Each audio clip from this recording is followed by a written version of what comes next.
1 de mayo de 1707 se creó el Reino de Gran Bretaña por medio de la unión política celebrada entre el Reino de Inglaterra y el Reino de Escocia. Este evento fue el resultado del Tratado de Unión firmado el 22 de julio de 1706 y ratificado por los parlamentos inglés y escocés para crear el Acta de Unión de 1707. En su primer siglo de existencia, el país desempeñó un papel importante en el desarrollo de las ideas occidentales sobre el sistema parlamentario. Además de esto, se realizaron contribuciones significativas a la literatura, las artes y la ciencia.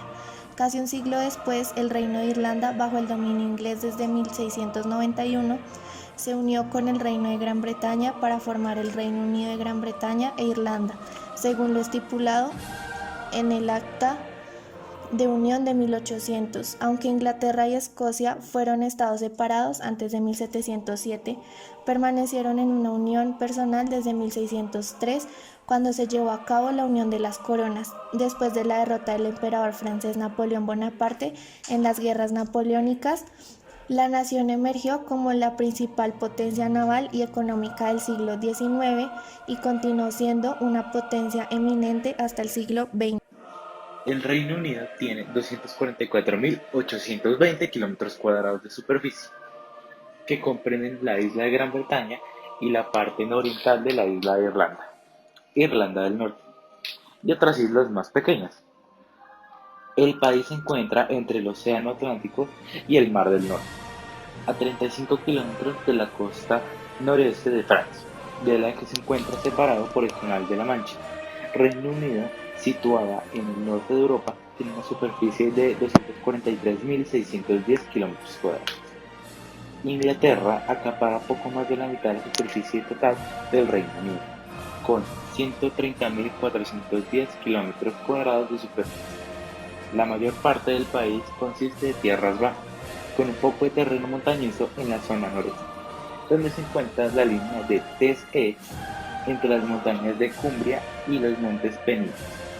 Reino Unido, situada en el norte de Europa, tiene una superficie de 243.610 kilómetros cuadrados.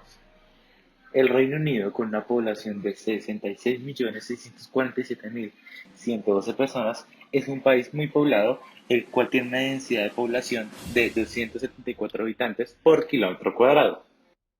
La economía del Reino Unido se contrajo casi un 6% en marzo, cuando se introdujeron las medidas de aislamiento en el país, hundiéndose en la que podría ser su recesión más profunda en más de 3 siglos. La depreciación significa que el Producto Interno Bruto cayó un 2% en el primer trimestre, y las medidas de confinamiento provocaron la contracción de la importante industria de servicios en un 6,2%. La manufactura se contrajo un 4,6% y la construcción perdió un 5,9%. El gasto del consumidor, el motor de la economía, disminuyó un 1,7% en el primer trimestre, la mayor caída de la crisis financiera, y el gasto del consumidor se ha derrumbado en las últimas semanas.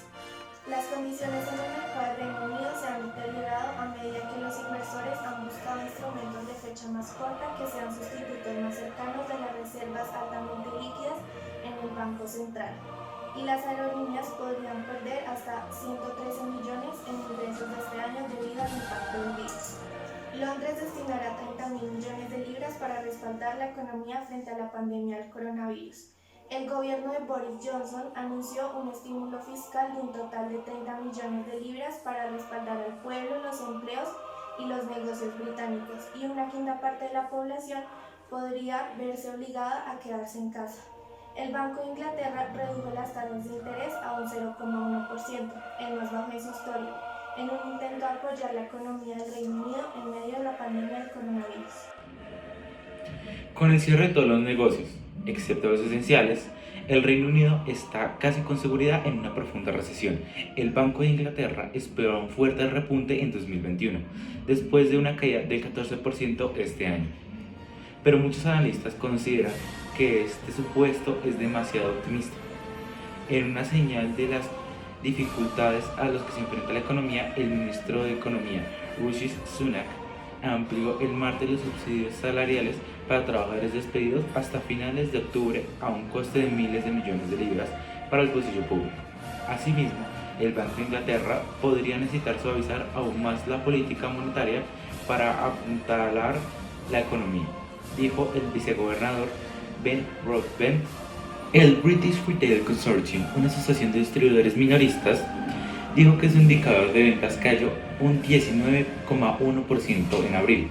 Respecto al año anterior, el peor dato desde que comenzaron los registros en 1995. Mientras que el indicador de transacciones de Barclaycard se redujo un 36,5%. Firmas como EasyJet o Ryanair están entre las más afectadas, mientras que las aerolíneas británicas Flybe anunció este jueves la quiebra de la empresa y dejó a pasajeros varados en distintas ciudades, informándoles que deberían regresar por sus propios medios. Flybe había aludido el colapso gracias a una ayuda del gobierno, pero finalmente la epidemia terminó por asestar un golpe mortal. Todos los aviones están en tierra y las operaciones en Reino Unido cesaron con efecto inmediato. Anunció la firma llamando a sus clientes a no poder ir a los aeropuertos dado que no existen vuelos alternativos. La brecha entre ricos y pobres en el Reino Unido ha aumentado hasta tal punto que las 5 familias más adineradas concentran más riquezas que un quinto de toda la población del país, según un informe de la ONG Oxfam. Las 5 familias más acaudaladas del país son más ricas que el 12.6 millones de ciudadanos británicos. El Reino Unido se está convirtiendo en una nación profundamente dividida, con una élite rica que está viendo aumentados sus ingresos, mientras que millones de familias están luchando para llegar a fin de mes. El primer ministro del Reino Unido, Boris Johnson, desestimó la gravedad del virus y contradijo los consejos de los expertos, satisfaciendo su propia necesidad narcisista de mostrarse como tipos duros. El primer ministro británico también mostró tendencias similares, pero difícilmente esto puede ser considerado como un problema de la democracia. Después de todo, durante la crisis del COVID-19 hubo muchos ejemplos de liderazgo inteligente entre los jefes de gobierno democráticos. Por no haber aplicado en su momento procedimientos y protocolos adecuados dados por la OMS para la prevención del virus, el primer ministro Boris Johnson dio positivo en las pruebas del COVID-19. Posterior a esto, el jefe de gabinete Michael Gove admitió en una entrevista que Johnson faltó a las 5 reuniones de emergencia y que su gobierno donó equipos de protección a China ante la necesidad del brote más extremo en Wuhan. Pero aseguró que faltar a las reuniones Cobra es normal para el primer ministro. La mayoría de las reuniones Cobra no cuentan con la presencia del primer ministro, explicó detallando que este tipo de encuentros son dirigidos por el ministro encargado del área correspondiente. Quien sea que presida estas reuniones reporta al primer ministro. El primer ministro es consciente de todas las decisiones y toma alguna de estas. Puede tomar un solo hecho, sacarlo fuera de contexto, agitarlo para crear una narrativa del yo acuso, pero esto no es informar de toda manera. El Reino Unido es el segundo país con más tasa de mortalidad en el mundo, solo superada por Estados Unidos, la cual tiene más de 1.300.000 casos a la fecha. Esto debido a la estrategia tomada por el primer ministro Boris Johnson, la cual fue, en su principio, la inmunidad de rebaño. Esta no funcionó. También la gran tasa de mortalidad es debido al no acatar las reglas dadas por la Organización Mundial de la Salud.